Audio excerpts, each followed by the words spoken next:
E aí, tudo bem? Pois é, como está no título do vídeo, a gente está a um passo, a 1 milímetro do caos total, da barbárie, do rompimento. Nem foi proposital, mas ó, foi tão caótico que eu até bati no sino. A gente está a 1 segundo do caos civilizacional. A gente sempre teve, mas a gente precisa refletir sobre isso à luz dos nossos tempos e à luz dos ensinamentos meditativos dos mestres. Porque parece que se a gente olhar com muita atenção para a nossa sociedade, tal qual ela está configurada agora, a gente não mudou nada em termos emocionais, comportamentais e éticos do que nós éramos alguns milênios atrás.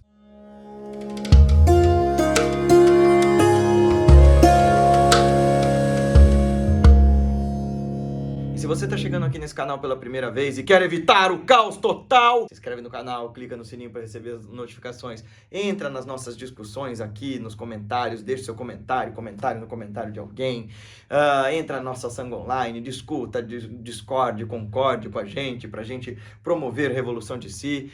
O YouTube não colabora para que esse canal cresça mesmo. Ó, vou deixar aqui para vocês verem. Isso aqui é o rendimento mensal que esse canal tem e o YouTube fez despencar. A gente nunca conseguiu lucrar com esse canal, ele mal se banca, mas a gente fala para você deixar o seu like e mandar para seus amigos e tal, porque a gente acredita nesse trabalho e acha que ele pode fazer o bem para mais pessoas. Então, se você também acredita nisso, manda para os seus amigos.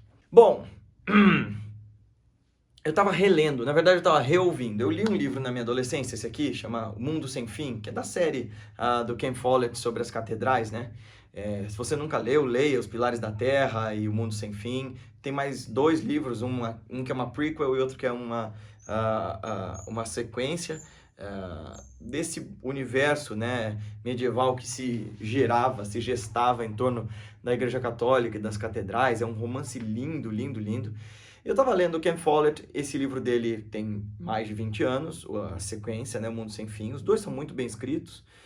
E uma das coisas que acontece, isso não é spoiler do livro, porque ele se passa no nosso mundo real, é uma ficção, mas se passa no nosso mundo real. Uma coisa que acontece lá nos 1300 e pouco, é um negócio que eu acho que você já ouviu falar, chamada peste negra. É uma doença que ceifou a vida de mais de 20 milhões de pessoas na Europa, assim, e muita gente no mundo inteiro. Foi uma doença terrível, gerada por uma bactéria que causava uma doença horrorosa, né, a peste bubônica, um negócio horroroso, e que dizimou vidas de milhões de pessoas ao longo de séculos. Ela só foi controlada mesmo quando inventaram o antibiótico, ela só acabou bem depois. Ainda existem casos e relatos dela até hoje, mas ela é controlável por antibióticos e tal, então ela nunca foi embora. Mas eu estava lendo o livro do Ken Follett, e é claro que ele é um romancista e está criando uma cena baseada nos documentos que ele deu, porque ele faz uma pesquisa bastante extensa para fazer o livro dele, sobre como as pessoas se comportavam no meio de um cenário da peste. E eu estava lendo o jeito como que as pessoas negavam os problemas, o jeito como as pessoas sabotavam o bem público, sabotavam o bem comum em detrimento de seus benefícios e suas convicções pessoais. Eu estava lendo sobre como o pânico, o desespero e as circunstâncias adversas fazem romper o tecido social e como que a gente tão facilmente destrói uma sociedade sadia, bem orientada, lúcida, e a transforma num portal de loucura, de insanidade total. E eu pensei, nós não saímos disso. Nós vimos isso nos últimos 2 anos. Um elemento da nossa sociedade que foi removido da equação e levou todo mundo para o colapso emocional. Não se engane, a gente está vivendo, todos nós, um processo de estresse pós-traumático. A gente está ainda no rescaldo da coisa. Eu não estou falando o nome do evento que aconteceu nos últimos 2 anos, porque o YouTube já tem boicotado o canal o suficiente, então não preciso falar daquilo que aconteceu, do Voldemort, do que aconteceu dos últimos 2 anos, aquilo que não se deve ser nomeado. Mas a gente está vivendo um estado de estresse pós-traumático. Todos nós, uns melhores, outros piores, todos nós vimos nosso mundo ser abalado e nós percebemos que a nossa tão preciosa racionalidade e a nossa tão preciosa qualidade de avaliação das coisas e a nossa tão preciosa civilização racional, nossa civilização cidadã, ela não dura 1 segundo diante das adversidades. E aí, eu me peguei lembrando de quando eu li o Homo Deus, antes do evento de 2 anos atrás, e o Harari falava lá que a gente tinha vencido os 3 grandes medos da humanidade, que era a fome, a guerra e a peste, né?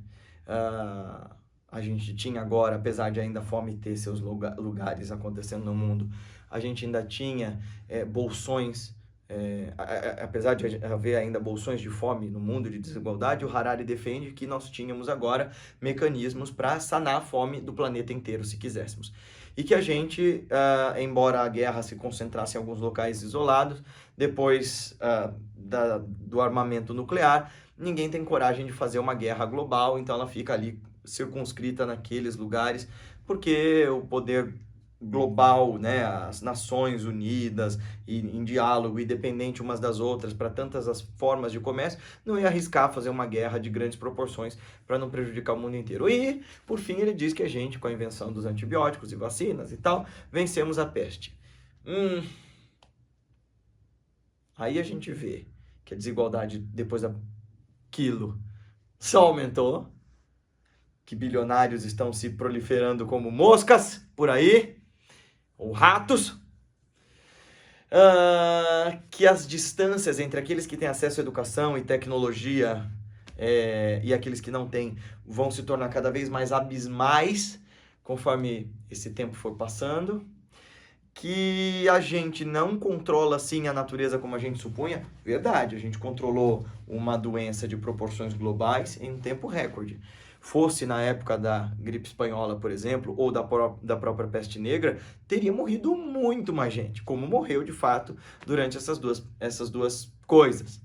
Quase usando a palavra proibida, né? Só que a gente percebeu que essas doenças, causadas também pela má gestão do homem nos recursos da Terra e na sua vivência na Terra, tá longe de ser um mal vencido. E aqueles conflitos, como aquele que está rolando lá naqueles países da Europa, que eu não posso falar o nome porque também o YouTube persegue, mas, gente, sempre aconteceu, continua acontecendo. Há quem defenda que o progresso civilizacional da humanidade se deve por conta desse tipo de conflito. Eu discordo veementemente disso. Não dá para negar que há avanços científicos, tecnológicos, medicinais em meio às adversidades, mas a gente pode apostar sim em meios mais inteligentes de superar os nossos problemas que não no retrocesso da barbárie e da sanguinolência. Mas esse vídeo todo não é só para discordar do Yuval Harari. É claro que ele tem o seu brilhantismo e seus pontos de vista são muito bem estruturados, mas eu não concordo com essa visão dele eurocêntrica de achar que nós estamos progredindo tão luminosamente. Se você olhar para as periferias do mundo, as coisas não estão tão claras e bonitas como ele gosta de colocar. E nesse sentido, a gente vai falar de revolução de si e meditação, como o Krishnamurti sempre falou. Não existe revolução possível de acontecer e que seja benéfica para a humanidade que não seja começando com a revolução de si. A coisa que é toda revolução exógena, toda revolução que começa de fora para dentro, toda revolução que começa com a imputação de ideias no sujeito e imputação de comportamentos no sujeito, que ele não compreenda de todo, que ele não aceite de todo, que ele não adira de todo, sempre vão custar muito caro em termos de vidas humanas, vão custar muito caros em termos de atrito social, vão custar muito caro em todos os sentidos. E o Krishnamurti fala sobre isso. Não adianta a gente se desenvolver tecnologicamente e criar tecnologias formidáveis para vacinar a população, para divulgar conhecimentos, para represar conhecimentos. Pensa bem, a gente tem agora as bibliotecas do mundo inteiro contidas numa rede que é muito mais segura do que, por exemplo, a biblioteca de Alexandria ou de Takshashila jamais foram. Essas duas bibliotecas não resistiram a incêndios. Até onde a gente sabe, a internet resiste a um monte de coisas e a gente tem aí o conhecimento humano protegido por uma série de outros mecanismos, né? Os hardwares todos, os softwares todos que armazenaram uma quantidade de informações que a gente jamais teve na história humana. O lance tanto o desenvolvimento tecnológico quanto o armazenamento de conhecimentos não são suficientes para que a gente evite a barbárie. Nesse sentido, eu recomendo muito que você leia A Fundação do Isaac Asimov, a discussão toda é sobre isso, né? Sobre o grande império galáctico que ia ruir. E aí o Henry Selvig, né, o psicohistoriador, prevê esse colapso civilizacional e cria um lugar chamado Fundação para preservar o conhecimento humano no meio dessa era de trevas que se seguiria. E por que acontece, né, essas eras de trevas? Bom, primeiro porque a gente nunca quis renunciar à nossa barbárie. A gente gosta de apostar em soluções fáceis para conflitos complexos. A gente gosta de apostar na violência como um meio de silenciar as vozes dissonantes daqueles que discordam de mim. E a gente gosta de apostar na primazia do ego, no eu, meu. Então, se você para pensar um segundo, o que segura esses fios dessa trama do nosso frágil tecido social são coisas muito sensíveis, muito sensíveis. E como é que a gente faz para deixar de ser tão sensível esse processo que nos lança para a barbárie? Tornando a cada uma de nós lúcidos e fortes. Não esperem que de fora da sociedade externa venha o conteúdo de paz, de sabedoria, de emancipação de consciência, que você tanto precisa, que todos nós tanto precisamos, para que a nossa vida seja boa. Ele tem que ser construído aí em você. E essa construção se dá pela prática. Como é essa prática? Vocês desculpem o barulho, estamos em reforma ainda. Inclusive, se quiserem vir aqui no Instituto Revolução de se ajudar a furar a parede, pintar a parede, limpar chão, ajudar a arrumar as coisas, serão muito bem-vindos, né, Matheus? Sim. Trabalho é o que não falta, né? Sim.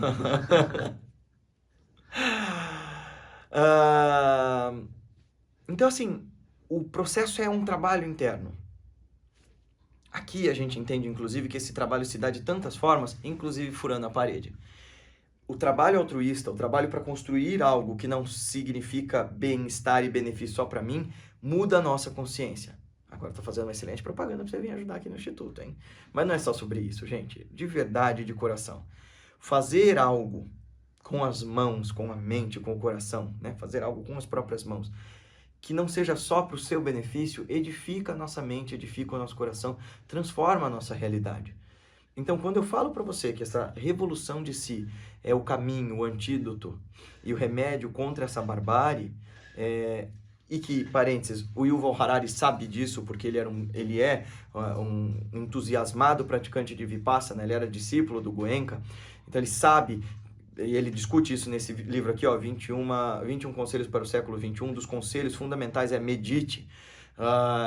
Ele sabe que não há solução possível para esse nosso mundo acelerado, fragmentado e fraturado, que não advenha de soluções contemplativas. Eu discordo desse ponto específico quando ele coloca no Deus, porque a gente viu um momento de fricção, de convulsão da nossa sociedade diante desse momento histórico que a gente está vivendo, tão complexo.